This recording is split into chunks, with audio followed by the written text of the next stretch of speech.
Bonjour à tous et bienvenue sur ce Big QSO spécial montagne. Je suis Dimitri F4 FLH et aujourd'hui je reçois Jean-Marie F5 NLX. Avec lui nous allons revenir sur son parcours professionnel mais également sa pratique particulière du radioamateurisme. Avant d'aller plus loin, bien entendu, je vais vous inviter à vous abonner. Si vous écoutez ce podcast sur YouTube, à activer la cloche de notification et bien sûr de le partager. Ce partage, ainsi que les commentaires, sont essentiels à la continuité de cette émission. En attendant, je vous souhaite à tous une très bonne fin d'année et c'est parti pour le Big QSO avec F5 NLX.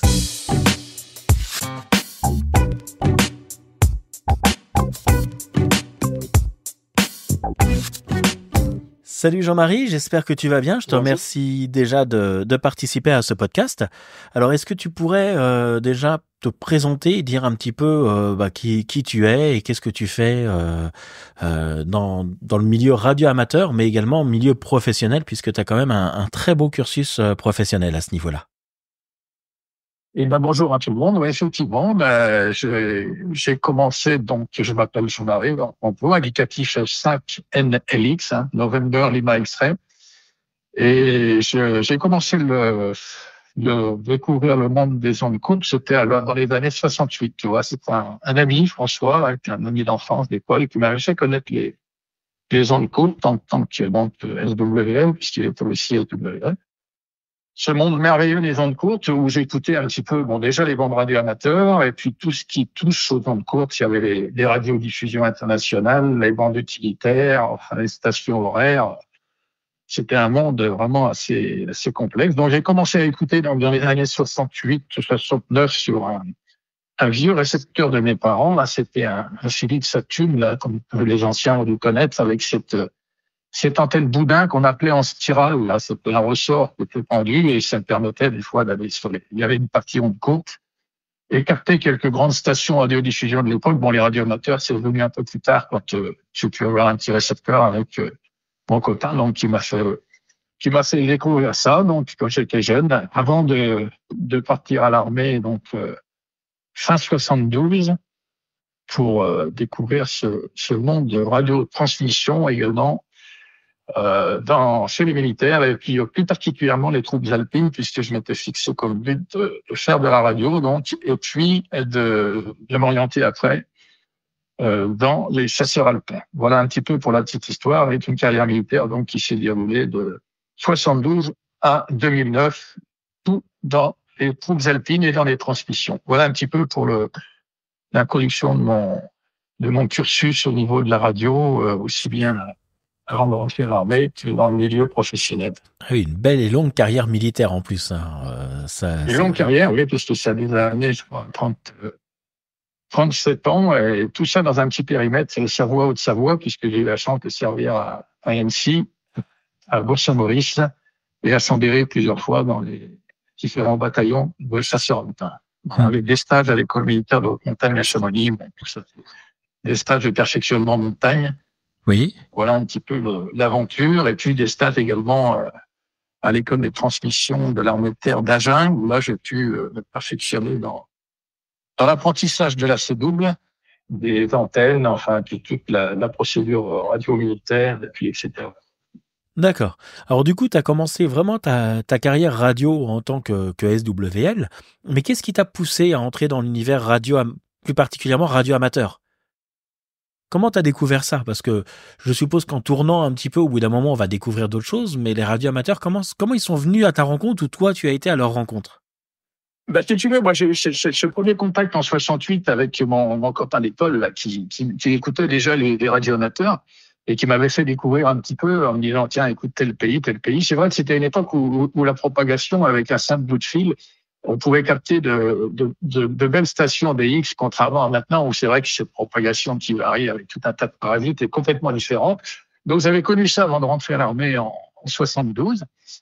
Et puis, il y a eu après cette coupure, donc, pendant, on va dire, un an et demi, puisque tu sais, quand tu rentres dans le milieu militaire, il n'y a pas tout de suite le hobby, il y a les classes, il y a la formation, il y a les stages à l'école des transmissions, où pendant un an, je me suis perfectionné, j'ai appris, donc, le métier de tout ce qui touche aux transmissions, quoi, le militaire, les postes radio, les antennes, les calculs d'antennes, etc., le morse, tout ce qui va avec.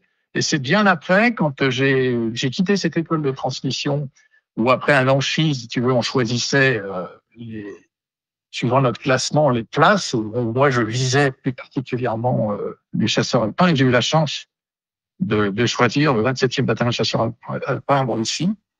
Oui. Où là, donc, à peine arrivé. Donc, c'est vrai que 2 ans après, avec un autre collègue, donc, on avait discuté un peu du monde radio amateur, puisque j'avais un ou deux collègues civils là, que je connaissais d'Annecy qui m'avaient fait encore plus connaître ce monde radio amateur. Et c'est là qu'on a monté le Radio Club au 27e bataillon de chasseurs alpins dans les années 76 ou 77. Le club F6, K et U.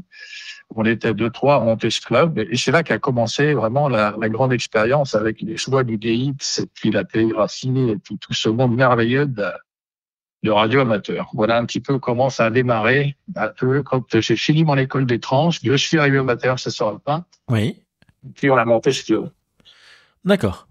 Et alors, revenons un petit peu sur ta carrière, on va dire militaire. Pourquoi les chasseurs alpins et comment, enfin, plus précisément, pourquoi radio amateur opérateur radio, pas radio amateur d'ailleurs, opérateur radio chez les chasseurs alpins? Parce qu'il y a plein de disciplines là-bas. Qu'est-ce qui t'a poussé à rentrer là-dedans? Bon, si tu veux, tout jeune, pourtant habitant à plat pays, comme tu connais bien, Oui. j'ai toujours été attiré par la montagne. J'avais eu l'occasion d'aller en colonie 2-3 ans. On avait fait un petit peu de montagne. On était petit dans les Vosges. Donc tu me diras, c'est pas la haute montagne, mais j'avais déjà ce goût de la montagne et je voulais à tout prix partir à la montagne, la neige, le ski. Et en plus, que j'avais commencé aussi les écoutes radio amateurs avec mon ami d'enfance, là. Quand j'ai souscrit mon engagement, donc moi, je m'étais visé à aller dans ce monde des chasseurs alpins et il m'avait dit en plus, en plus de cette qualification alpine, vous avez facilité les tests INT. À l'époque, c'était les tests d'apprentissage mort. J'avais des bons résultats et je voulais en même temps. Donc, c'est pour ça que j'ai cumulé cette première partie de passion radio-amateur civile, entre guillemets, avec cette découverte de la montagne, plus rajouter, si tu veux, le monde de la radio en montagne. Voilà un petit peu comment ça s'est enclenché, tout ce système montagne, radio, plus radio militaire à la suite. Là, tu vois. D'accord.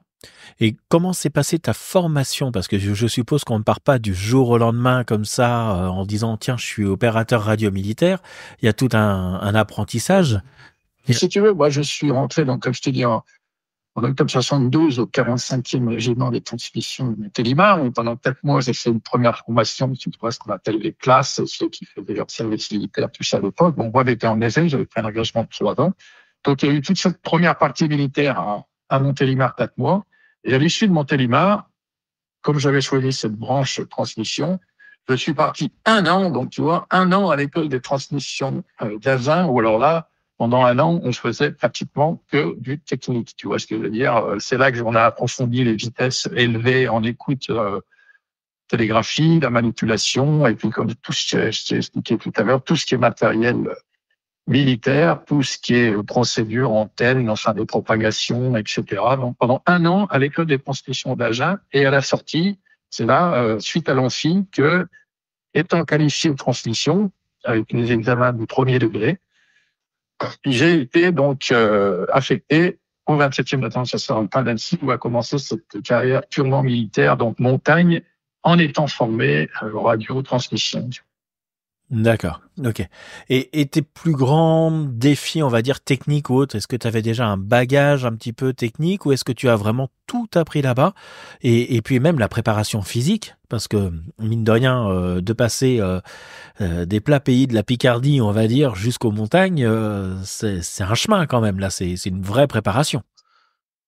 Alors, cette préparation technique, donc, si tu veux, moi, je connaissais pratiquement rien en technique, hein, à part, bon, tu sais, quand je commençais l'écoute, tu as un récepteur avec une antenne, bon, tu as le plaisir d'écouter un petit peu tout ce que tu entends, mais au niveau technique pur, les calculs d'antenne, les longueurs d'antenne et la propagation, et puis un récepteur, un émetteur, ça a été une découverte, donc, à l'école de transmission, avec toutes ces procédures, alors, les schémas synoptiques des postes, récepteurs, émetteurs.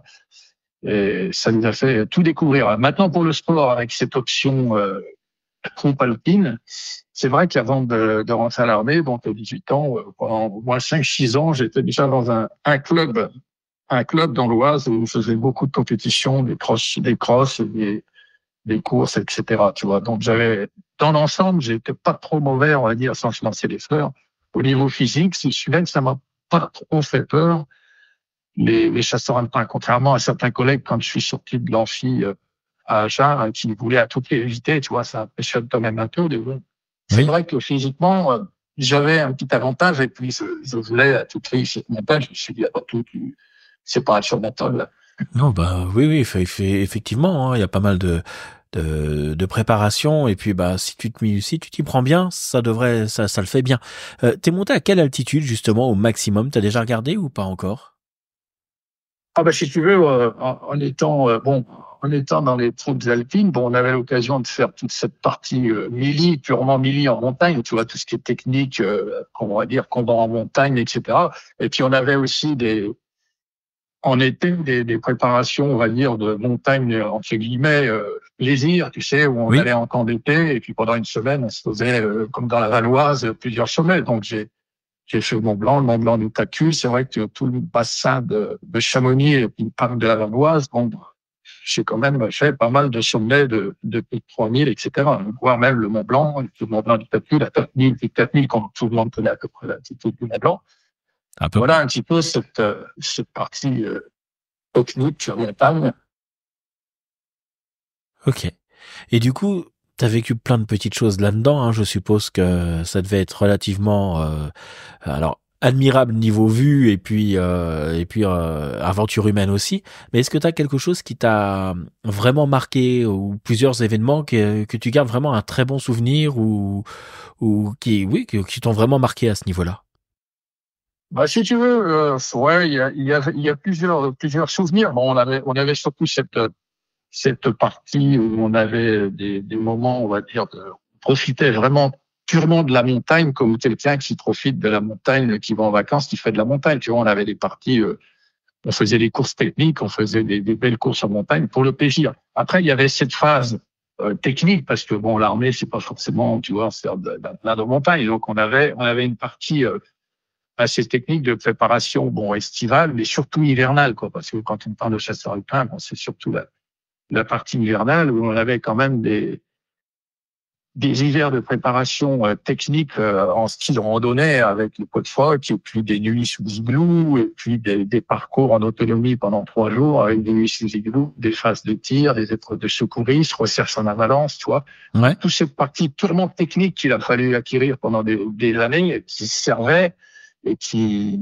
font vraiment le vrai métier de chasseur alpin technique en montagne, apprendre tous les rudiments avec des stages de perfectionnement à l'école de ski et d'alpinisme de Chamonix où on faisait pas mal de stages, tu vois. Et après, il y avait aussi cette partie souvenir plus moins militairement parlant, cette partie, par exemple, comme les Jeux Olympiques de 92 à Albertville, où à l'époque, j'étais à Bourg-Saint-Maurice, donc Oui. le poste de commandement transmission des chasseurs alpins qui étaient en suppléance, si tu veux, à toute organisation radio-technique civile, parce qu'on était en doublure, au cas où, tu sais, Oui, oui, on bah avait été oui. nous porter sur des points hauts, donc on y avait les cours avec une autonomie d'une semaine, parce qu'il y avait des rotations avec des hélicos, on dormait sous igloo à des 2008, 3000 mètres dans la neige, avec toute cette autonomie de nourriture, de matériel radio, de piles, et puis ces souvenirs inoubliables dans l'altitude avec le matin. Bon, c'est sûr que c'était des températures bien négatives, mais des souvenirs avec le soleil, des antennes givrées et tout, puis l'ambiance de collègues n'était deux, trois. On appelait ça un point haut, tu vois, les points hauts Oui. relais qui servaient en montagne à faire un maillage, une couverture radio en doublure au matériel civil qui était en place pour l'organisation de jeux, quoi. Ça, c'était le bon souvenir. Et, Donc, il y avait cette partie purement milling, et puis après, il y avait cette partie aussi, on va dire, un peu des relations avec le civil, ou comme quelquefois aussi, des fois, on allait donner un coup de main aux stations de ski quand il y avait trop d'enneigement, tout ça et tout, tu vois, des recherches en avalanche, des secours avec la Drasec, enfin, tous les secours en montagne. Donc, c'est pour ça que les chasseurs alpins, c'est vrai que moi, j'ai choisi les chasseurs alpins parce qu'il y a cet esprit montagne qui est différent. Là, on est terre pure, si tu veux, parce que la montagne, il y a une cohésion. Bon, t'as un chef, comme on dit toujours. Oui. Mais quelquefois, t'as souvent une cohésion parce que même le chef en montagne, il peut avoir une défaillance et puis tu te rends compte que t'es aidé par des collègues. C'est une ambiance, c'est une cordée, comme on dit. C'est la base en montagne, c'est une cordée, t'es relié par 3 ou 4. C'est une cohésion qui est différente, un esprit qui est différent et puis ça n'a rien à voir avec l'ambiance, je veux pas critiquer, hein, mais je veux dire de l'infanterie pure. Moi, j'aurais pas fait toute une carrière entière dans l'infanterie classique, quoi. Moi, il fallait les transmissions et puis la montagne, quoi. Tu vois. Oui. Et puis t'as vraiment retrouvé ton élément et tu t'es senti à l'aise et t'as progressé là-dedans.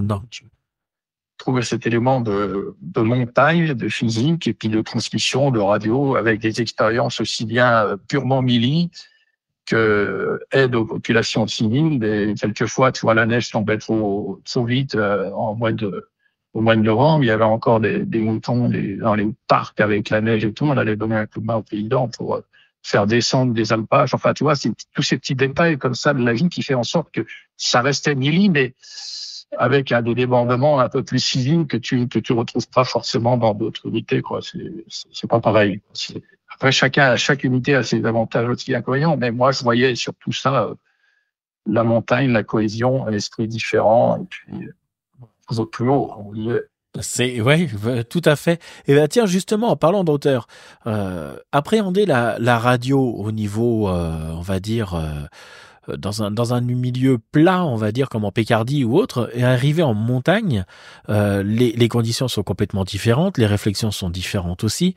Est-ce que ta carrière, elle t'a permis de mieux appréhender un petit peu ton environnement, ou comment se passaient les transmissions là-bas? Parce que ok, sur un poids haut, faut être dégagé, mais des fois, c'est pas tout le temps le cas en montagne.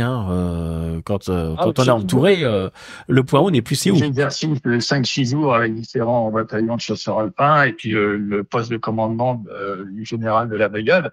Donc il y avait des zones d'exercice, tu vois, par exemple Savoie, on savait la zone où ça se passait. Oui.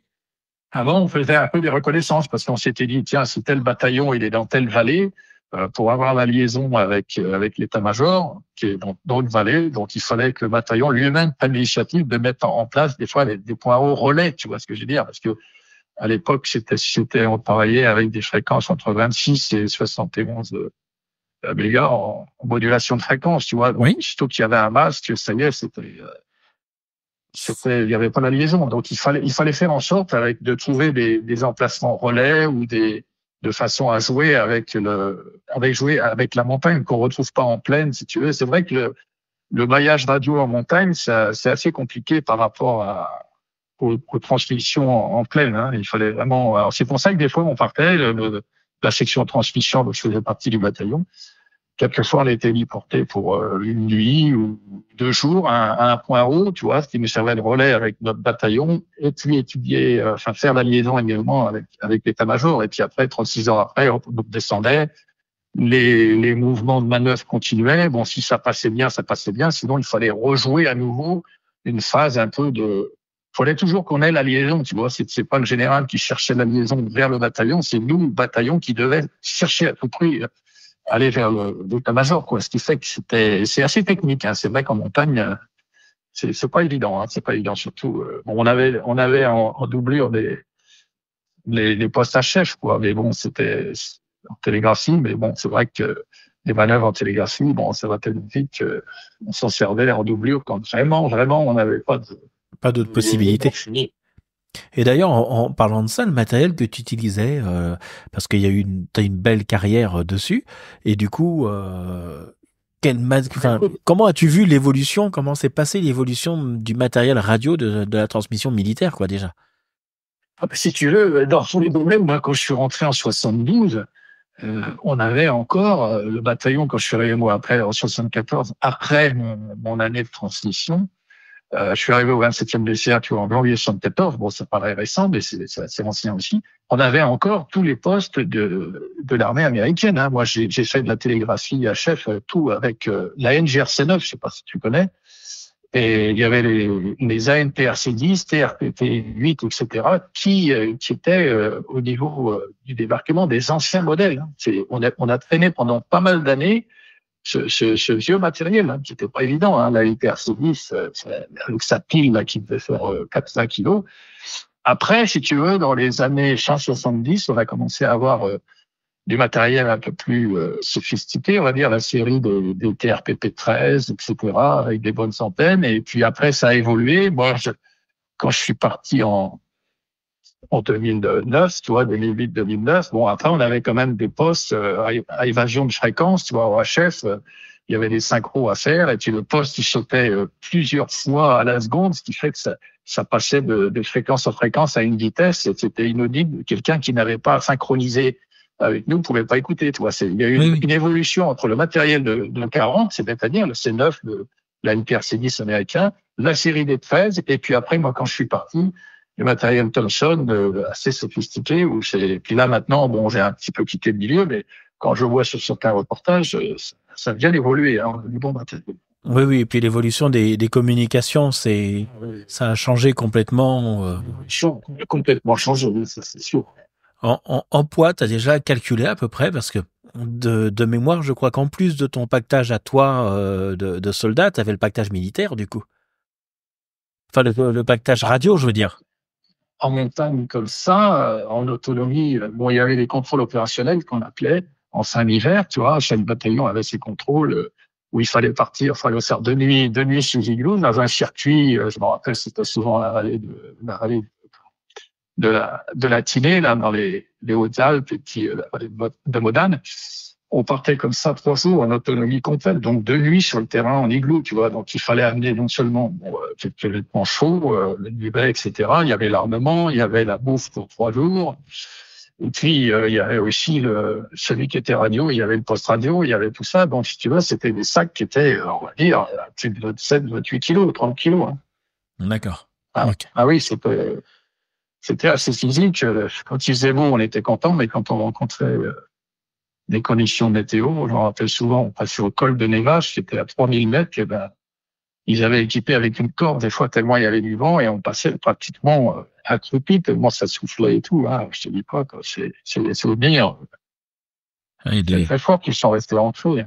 Mais c'était physique, quoi. C'était physique. Bon, sur le moment, on n'en revenait pas trop. Et puis après, quand tu vois que les années qui passent, tu te dis, c'était quand même des bons souvenirs. Ah mais j'en doute pas un instant. Du coup, tu as fini ta carrière militaire il y a quelques années maintenant, c'est ça? Ouais. Tu t'es relancé, tu as continué la radio.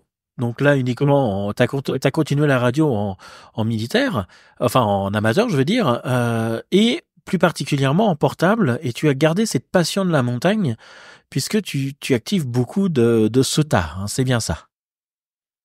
Bah, si tu veux, non, les sautages, j'en ai pas trop fait. Bon, quand j'ai quitté l'armée en 2009, bon, je faisais déjà pas mal de radio amateur.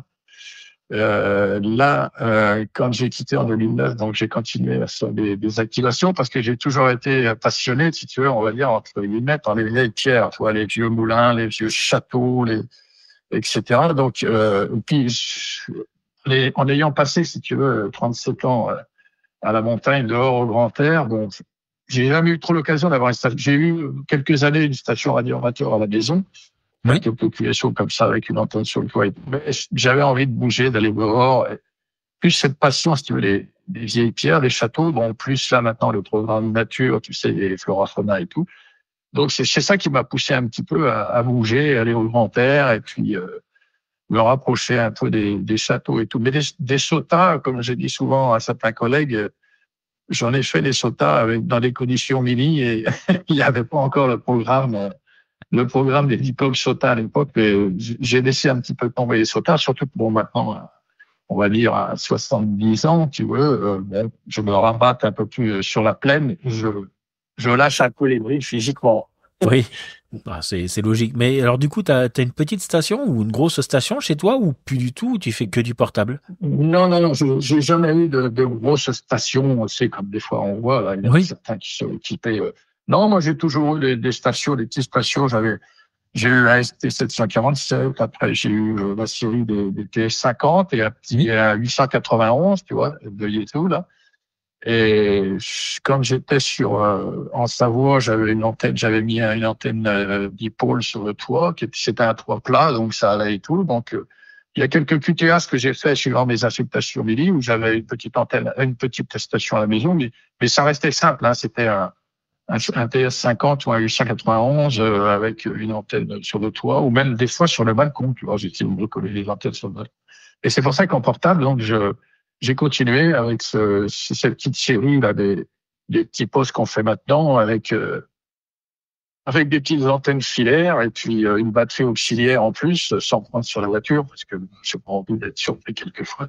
Oui, Et oui. c'est pour ça que j'ai continué avec des petits moyens et puis on s'amuse bien, parce que moi je vois avec les TS50 et mon petit dipôle 2x10 mètres pour le 40 et 2x5 sur le 20 mètres qui est bien en ce moment, je me suis bien encore amusé cette semaine avec des Canadiens, des Américains, des Israéliens, et j'ai même fait l'Indonésie, tu vois, cette semaine. Pourtant, c'est un dipôle qui fait quoi, 2x5, qui est à quoi, 4 mètres du sol, parce que tu sais, quand tu es en portable, tu as des endroits où des fois tu tires ça entre deux arbres. Oui. Et puis 40, 50 watts, et puis la télégraphie. Alors la télégraphie, donc toujours avec la fameuse pioche que j'ai appris dans les années 73 et qui m'est restée fidèle. Je ne suis jamais trop mis au double contact, aux clés, etc. Je suis resté à la pioche. Oui, c'est ce que j'avais cru comprendre parce que effectivement, généralement, on a tendance à passer au double contact, mais toi, t'es resté avec la petite pioche. T'as un modèle particulier, c'est un modèle adapté pour tes activités portables ou c'est un truc, on va dire imposant comme il faut. Une simple clé, c'était un J45 là que les anciens doivent connaître, qui faisait partie des postes d'ancienne génération, là, qui est sur un petit socle en Vexélite. Et puis bon, tu sais, à force de faire de la télégraphie depuis 1973, donc je pense, bon, j'écoute assez vite parce qu'on a appris pas mal à l'école d'écouter à des vitesses assez élevées. Et puis en télégraphie, bon, depuis le temps que j'avais plus les pioche, je veux dire que je le défends pas trop mal sans lancer les fleurs, tu vois. Donc je suis resté à la pioche et puis le double contact, non, ça m'a jamais trop dit d'en faire, quoi. La vraie pure télégraphie à l'oreille, la pioche et les petits moyens, ce qu'on appelle en radio amateur, tu vois. Parce que des fois, tu as des gars, ils me disent, oh, mon sur le 57. Bon, c'est sûr que lui, il est en fixe, peut-être avec 600 watts. Moi, je dis, tu sais, je suis à la campagne avec un bout de fil dans les arbres, 40 watts, ma pioche et mes oreilles. C'est ça. C'est ça. Pas adepte du QRP ou parce que 40 watts, ça reste quand même une puissance. On va dire en télégraphie, je suis souvent avec 10 watts. Je passe à 10 watts parce que moi, tu te rends compte qu'en télégraphie, quelles que soient les conditions, bon, ça a tendance à passer plus facilement. Donc, je fais surtout du 20 mètres et du 40 mètres. En télégraphie, je suis sur 10 watts, tu vois, 10 watts. Bon, après, sur les 20 mètres, je reste des fois aussi souvent 10 watts, mais sur les 40, avec cette bande qui est quand même assez brillante, assez parasite, tu vois, il y a beaucoup de monde aussi sur le terrain. Donc, si tu veux, avec 10 watts en QRP, c'est pas évident de se faire entendre, hein. Et surtout quand je fais des activations, bon, les gens regardent les clusters et tout, ils commencent à me connaître parce que j'essaye de sortir deux fois par semaine, tu vois, j'essaie de me faire deux sorties. Alors. Et ça fait du boulot parce que tu sais, quand tu recherches les châteaux, tu recherches les vieux moulins, il faut trouver tout ça. Après, tu as les QSM, les logs à envoyer. Et puis, ça fait du travail, quoi. C'est ça. Donc, j'ai pas de station à la maison, donc j'écoute un peu. J'écoute beaucoup la télégraphie avec les web SDR, là. J'ai un ou deux web là, qui sont bien faits. Et puis, donc, je vais continuer mon oreille à la télégraphie et puis dehors, mes 3 heures, 2 fois par semaine à la campagne, près de châteaux, de moulins ou de Flora-Fola, tu vois. Ouais, c'est une vision tout à fait agréable de la radio. Alors, c'est vrai que moi, je t'ai connu parce que on a fait pas mal de FFF avec 4IRD. On part tous les ans en Savoie et donc on sait exactement ce qu'on a envie de faire. Et puis, bah, on recherche les FFF et t'as un palmarès énorme, hein, parce que dès qu'on va en faire un, ah bah, Nelix l'a déjà fait. Mais alors ça, c'était en Savoie et en Haute-Savoie, t'en as activé. Est-ce que t'as déjà calculé le nombre de FFF que t'as déjà activé? Ben, si tu veux, quand j'ai regardé un petit peu, parce que bon, je ne fais pas des statistiques faramineuses, mais je veux dire, j'aime bien savoir ce que j'ai fait et tout. Si tu veux, à ce jour, je dois avoir fait 650 châteaux, en gros, tu vois. Ah oui. Et puis, 650 châteaux, j'ai dû faire aller 240 moulins, et puis Oui, 500 FSF. Tu vois, je crois que j'ai dû faire 510e cette semaine. D'accord, ok. Alors, c'est vrai qu'en Savoie, bon, ça a été pas mal épuré. Là, j'étais aussi un moment en Bretagne dans les années 2014, 15, 16, où je l'ai fait pas mal aussi dans le Morbihan, dans le Finistère. Et puis là, dans le 34 et le 11, c'est vrai que si tu regardes, il y en a pas mal qui ont été faits ici, dans le 34 et le 11. Là, maintenant, je suis en des potables. Et au niveau FSF, ouais, c'est vrai que Alors, c'est bien épuisé en Savoie ou Savoie. pour ceux qui ne connaissent pas la différence, le FFF, c'est quoi et le POTA, c'est quoi? Alors, si tu C'est veux, la différence. le FFF, donc, c'est le programme qui est lancé surtout en Europe, là, avec, qui est à base de, on va dire, de Natura 2000, de forêts domaniales, et puis les SNIEF, là, les zones naturelles d'intérêt, faune et flore, tu vois. Donc ça, c'est le programme européen avec une référence FFF pour la France, tu vois. Et le programme POTA, c'est un programme qui est parti des États-Unis. Alors POTA, c'était Park on the Air. Et si tu veux, eux, là-bas, ils n'ont pas des petits flora-fauna, c'est surtout des grands parcs, des grandes régions. Et si tu veux, ça a été adapté en France avec F5 Papa Yankee Italie, là, Laurent, qui habite dans le 42, qui a repris le programme POTA au niveau européen et qui, lui, a donné des références POTA à ce programme européen POTA qui est raccroché au POTA américain, parce que les comptes rendus, on les envoie sur le site américain. Donc, et lui, il est parti sur ce programme POTA français, voire européen. Plusieurs pays s'y sont mis aussi. Hein.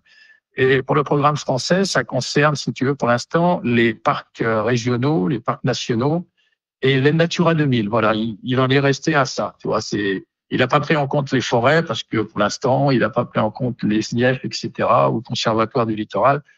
Donc le POTA, c'est parti du site américain qui a été adapté en Europe par des représentants locaux de chaque pays, qui ont lancé ce programme POTA qui rivalise un petit peu avec le programme FFF, quoi. C'est un peu le même genre, mais bon, deux organismes différents, quoi, tu vois, qui gèrent et un petit peu généralement, ça.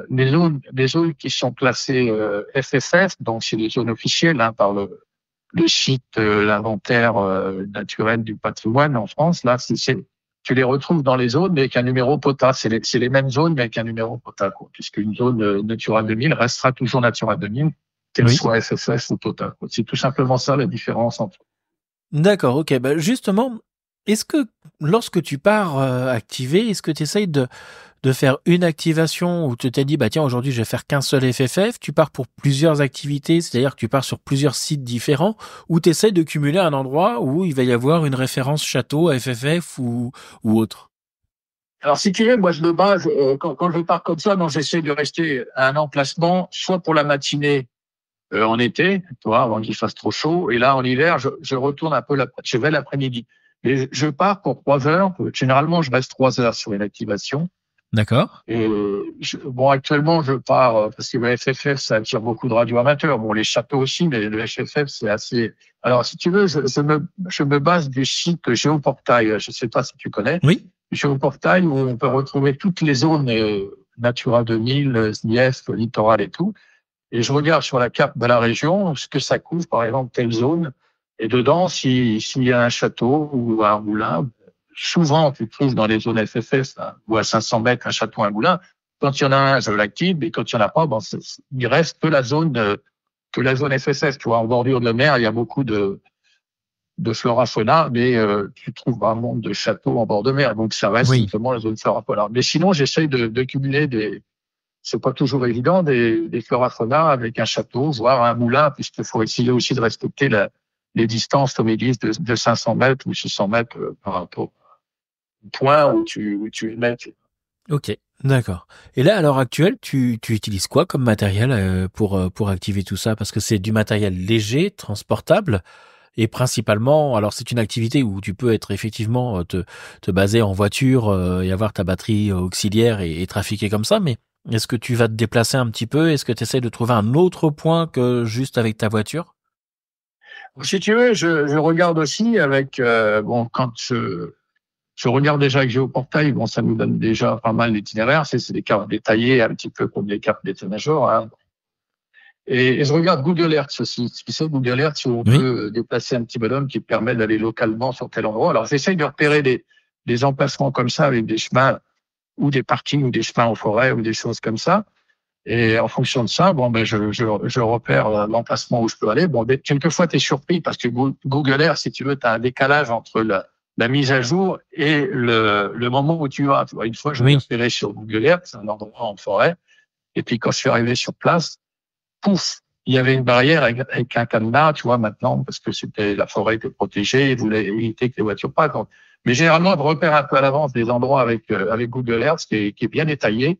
Et puis, je vais m'installer pendant 2h30, 3 heures avec mon matériel. Donc, c'est mis à base du petit TS50, là, qui est bien, ou le FT 891, avec mon manip, ma pioche, mon micro, ma batterie auxiliaire de 80 ampères. Donc, si tu veux, ça te donne une bonne autonomie, parce que bon, 80 ampères. Et puis, donc, le mât, c'est tout simplement mon mât, c'est une canne à pêche télescopique, tu vois, achetée dans un grand magasin de sport, qui commence par D. C'est une perche télescopique qui se replie. En haut, là, je fixe mon dipôle de fois 10 mètres et avec des trappes de fois 6 mètres. Et puis, pour le fixer, ben, tout simplement, il est emboîté dans un pied de parasol qui est sous le pneu de la voiture, tu vois. Il est calé sous le pneu de la voiture. Je mets ça dans le pied de parasol, je visse mon mât de 6 mètres et je tire mon épaule de chaque côté, tu vois. On a un petit peu l'installation avec ses boîtes auxiliaires et puis on s'amuse bien. Bah, c'est le principal. D'ailleurs, tu pars seul ou tu pars accompagné, par exemple, avec ton YL ou des amis ou... Alors, c'est vrai que sur qrz.com, il y en a beaucoup qui me disent en même temps bonjour à ton logger. C'est mon épouse, tu vois. Mais bon, les loggers en hiver, tu vois ce que je veux dire. Ça log plus. C'est pas trop avec logger. Et c'est souvent l'après-midi quand il fait beau, là, je pars, bon, elle vient avec moi et puis il prend un peu les activations radio, là, on profite pour faire un petit rando à la campagne ou dans les endroits pour se balader, tu vois, en même temps, elle découvre la campagne pendant que moi je fais un petit peu de radio. Et puis, bon, généralement, si je reste un peu longtemps, je démonte tout, on plie tout et puis on va se balader ensemble. Mais sinon, non, elle ne vient pas toujours, hein. Surtout le matin quand je pars, des fois, il y a de la route à faire tout le matin, 6h, 6h30, tu vois. Je pars, il faut être motivé. C'est ça. Et elle a jamais souhaité passer l'examen radio ou ça l'intéresse pas du tout? C'est juste pour passer un petit moment avec toi, tranquille. Non, elle est contente de ma passion et puis passer un bon moment avec moi, mais ça ne l'a jamais trop intéressé, tu vois, de passer l'examen. D'ailleurs, en revenant à un examen, moi, que j'ai eu la chance, si tu veux, de ne pas passer, quoi. C'était une conversion de tous mes diplômes militaires. Tu vois, il y avait une conversion des diplômes mili en civil, tu vois. Donc, ce qui fait que j'ai fait 1 an à l'école de transmission d'Agen, après, pour mon diplôme de premier degré, et puis après, j'y suis retourné 4 ans après pendant 5 mois pour faire le diplôme 2e degré, tu vois, de transmission, perfectionnement et tout. Et ces 2 diplômes, ce qui fait que, bon, on prend mal de choses en 1 an et demi, hein, tu vois. Ah oui, surtout pour une école comme ça, c'est un programme assez soutenu. Et si tu veux, il y a eu l'équivalent civil, et ce qui fait que ça m'a permis de voir l'examen radioamateur. J'ai dû valider au début, je travaillais souvent, comme je t'ai dit, avec le Radio Club 6, KI, d'Annecy, puis un jour, je me suis dit, tiens, je vais demander mon indicatif perso, et c'est là que j'ai fait donc la conversion donc de mes examens militaires, 1er et 2e degré, et puis j'ai envoyé tout ça, et puis j'ai eu l'indicatif 5NH, voilà. D'accord, ok. Très bien. Et je voudrais juste revenir un tout petit peu sur tes repérages que tu fais avec Google Earth et puis ta façon de choisir un endroit. Est-ce que ta carrière militaire, est-ce que tu as gardé des restes de ce que tu faisais avant, reviennent lorsque tu vas choisir justement un point en disant là je peux passer comme ça. Je me souviens que lorsque j'étais militaire, on passait de telle ou telle façon. Est-ce que ça t'aide à ce niveau-là ou maintenant t'as tourné la page? Si tu veux, oui, il y a pas trop tôt dans ce domaine-là. Bon, surtout un petit peu moins maintenant ici parce que c'est un peu le plat pays, tu vois, l'Aude et l'Hérault. Mais c'est vrai, quand j'étais en Savoie, Haute-Savoie, et j'allais me balader aussi en Isère, bon, t'as tendance à regarder, quand tu vas faire les activations, tu vois, des fois il y avait des châteaux intéressants et des forêts intéressants, mais des fois tu t'engageais dans des vallées assez étroites avec, si tu veux, de chaque côté, des sommets assez élevés. Donc, t'avais tendance à réfléchir en me disant, bon, ça peut être de la HF, tu vois, ça rebondit sur les bandes.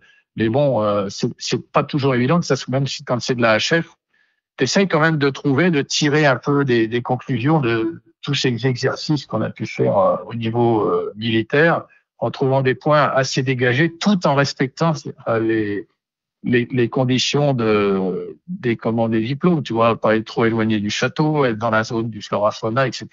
Mais c'est vrai que, en attendant, éviter, tu vois, comme on faisait en exercice militaire, éviter les lignes de tension, ou alors éviter quelquefois, bon, encore les lignes de tension, des fois, ça me parasite, mais c'est surtout des fois les transfos, tu sais, les moyens transfos, là, qui, alors, ça ronronne, les parasites et tout.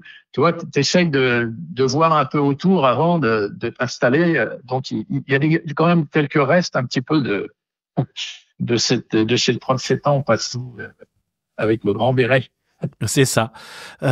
Si alors l'activité FFF, je sais que ça fait rêver beaucoup de personnes et beaucoup de radioamateurs qui viennent d'avoir leur examen se lancent dans cette activité. Enfin FFF, POTA et toute activation de château et autres. Si tu pouvais leur donner quelques conseils, ça serait quoi? Bah, quelques conseils. Bon, après, si tu veux, bon, déjà, faut avoir bon, déjà, il faut aimer les pilotes, comme on dit, là, tu sais, de concentration. Bon, quand tu te mets sur le cluster, après, tu as plein de stations qui t'appellent, tout ça. Oui. C'est toute une gestion aussi, tout ça. Parce que moi, je fais des sorties. Aussitôt que je me mets sur les clusters, ça peut te dire que quelquefois, quand ta propane est à son maxi, c'est pas évident de gérer parce que maintenant, on va dire, quand même, faut être réaliste.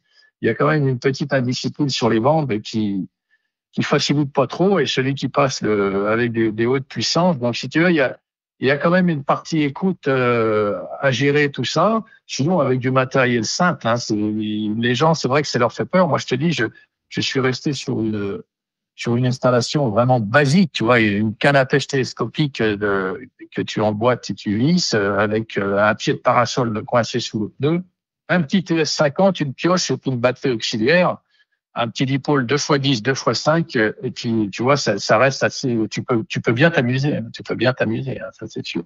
Bon. Eh ben écoute, je te remercie. En tout cas, je te remercie du temps que tu nous as consacré pour cette belle histoire. Et puis, il me reste plus qu'à te saluer, en tout cas, et merci encore. Et ben, c'est moi qui te remercie avec le plaisir d'avoir pu partager quelques, on va dire, bon, l'âge aidant, quelques connaissances, quelques péripéties, et si ça peut apporter quelques petits, détails pour certains qui veulent se lancer là-dedans ou quoi. Avec peu, on peut faire beaucoup. Bien motivé, un petit bol d'air, enfin, il y a tout. Et bon, après, chacun trouve son bonheur où il veut, là, c'est comme tout. C'est ça. Je Et là, te remercie d'avoir pris contact avec moi et puis d'avoir pu m'écouter pour toute cette phase que j'ai essayé de remplir le plus possible. bah écoute, merci beaucoup, 73 à toi et à très bientôt pour un autre podcast. Salut Dimitri. Salut.